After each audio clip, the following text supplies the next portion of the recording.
لما قيمة الناس عندك بتتغير مش المفروض ان انت تخاصمهم وتقطع علاقتك بيهم، لا بالعكس خالص. ما تتواصلش معاهم، ما تستجبش ليهم، ما تردش على مكالماتهم، ما تفضيش نفسك وتديهم من وقتك وهم خلاص قيمتهم قلت عندك.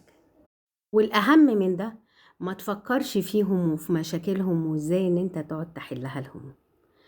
لما الواحد مرتبته بتتغير عندك، ترتيب الأولويات ناحيته بيتغير، وهو ده المفروض، مش بالخصام والمقاطعة، لأ.